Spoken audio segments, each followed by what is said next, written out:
Kohli free hit पर bold होकर 3 run ले लेते हैं और बाबर के साथ पूरा पाकिस्तान चिल्ला उठता है। चीटिंग करता है तू, चीटिंग करता है तू। अब मजे की बात यह है कि पाकिस्तानी टीम के रूल्स के साथ यह दुश्मनी कोई नई बात नहीं है। ऐसे ही एक सिचुएशन इसके पहले भी एक वर्ल्ड कप में हो चुकी है, जिसका अंजाम ये हुआ कि इंडिया फाइनल्स में उसके सामने खड़ी हो पाई थी और उसका नतीजा जो हुआ उसको पाकिस्तान सपने में भी भूल नहीं पाएगी। नमस्कार दोस्तों, आप देख रहे हैं अर्जुन शर्मा का स्पेशल एपिसोड, कहानी पाकिस्तान टीम के रूल्स के साथ बेरुखी की। आप अगर बाकी का पूरा वीडियो ना देखे तो चलेगा, बस इतना सुन ले कि कोरा, न विकिपीडिया, न रेडिट, इनमें से कोई भी क्रिकेट के लॉज नहीं बनाता। ये या तो लोगों द्वारा दिए गए सवालों के जवाब हैं या फिर इंटरनेट में फैली हुई इंफॉर्मेशन को इकट्ठा करने वाले आप और मुझ जैसे लोग हैं। इसलिए ना ये और ना ये, इनमें से एक भी एक्चुअल रूल नहीं है। पर गूगल सर्च पर टॉप पर मिलने वाले ये 6 साल पुराना कोरा आंसर इतना वायरल हो गया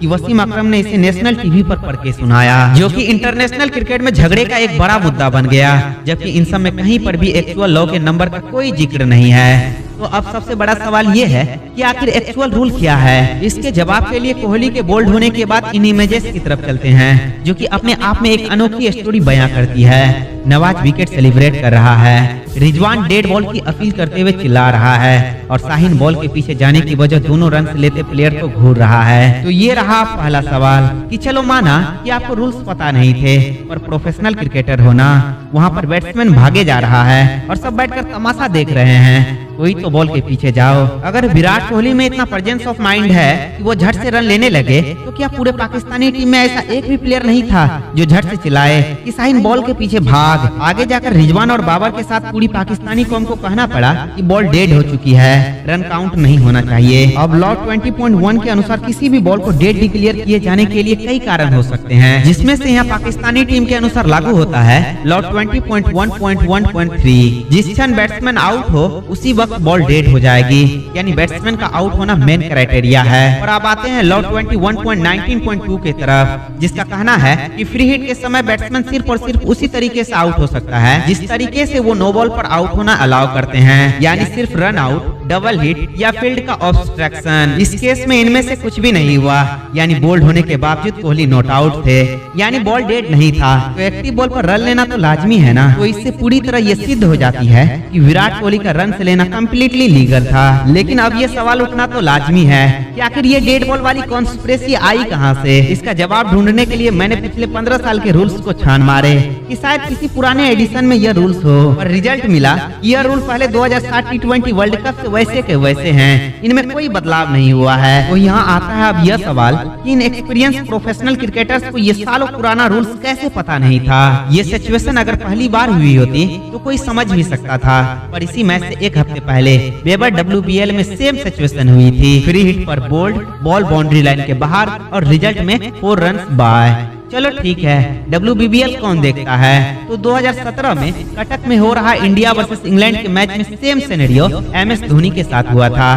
free hit, boundary, 4 run by. चलो ये भी छोड़ दो कि इंडिया की मैच कोई पाकिस्तानी प्लेयर्स क्यों देखेगा। तो अब से 15 साल पहले शोएब अख्तर की बॉलिंग पर फ्री हिट पर बोल्ड होने के बाद भी अपोनेंट को रन मिले थे। तो बात ना चीटिंग की है ना कोई बायर्स की, बात सिर्फ इसी सवाल की है कि जो गेम आपकी रोजी रोटी है, जिसमें आपने अपना कैरियर बनाया है, जिसमें आप इंटरनेशनल लेवल पर अपने देश को रिप्रेजेंट कर रहे हो, उस गेम के रूल्स पता होना क्या जरूरी नहीं है। और मजे की बात यह है, यही सवाल 15 साल पहले ऐसे ही एक पाकिस्तानी टीम से ऐसे ही एक वर्ल्ड कप में पूछा गया था। 2007 T20 world cup, India Pakistan की ग्रुप स्टेज मैच और मैच टाइड, नतीजा बॉल आउट। और मैच के बाद पता चला कि इंडियन टीम के बॉलिंग कोच वेंकटेश प्रसाद के कहने पर वार्म अप के बाद फुटबॉल के बजाय पूरी टीम आकर बॉल आउट की प्रैक्टिस करती है। यहाँ तक कि कुछ समय बाद बैट्समैन वर्सेस बॉलर्स में कंपटीशन तक शुरू होने लग गए थे, जिससे पता चला कि स्लोअर बॉलर अपनी लेंथ को ज्यादा अच्छे से कंट्रोल कर पाते हैं, खास करके स्ट्रेट आर्म एक्शन वाले। तो बॉल आउट होते ही इंडिया के 3 बॉलर्स थे हरभजन सिंह, वीरेंद्र सहवाग और रोबिन उत्तपा। और इसके विरुद्ध उस पाकिस्तानी टीम के कैप्टन शोएब मलिक ने इससे कुछ सालों बाद कहा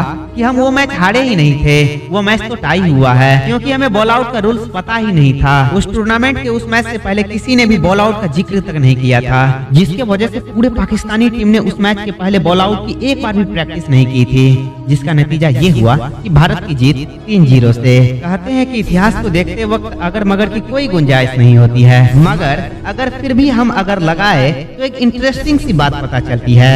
अगर कभी पाकिस्तान ने यह रूल समझे होते, अगर प्रैक्टिस की होती, तो शायद वो बॉल आउट जीत भी सकती थी। और ऐसा यदि होता तो इंडिया ऑस्ट्रेलिया के साथ ग्रुप 8 में जाता, जिसके वजह से सेमीफाइनल में सामना होता न्यूजीलैंड से, वो इकलौती टीम जिसने इस वर्ल्ड कप में भारत को हराया था। तो अगर मगर के इस खेल में रूल्स को समझने का नतीजा 15 साल पहले और अब क्या हो सकता था, ये आप ही सोच लें। और साथ में ये भी बताएं कि भारतीय टीम इस वर्ल्ड कप को जीत पाएगी कि नहीं।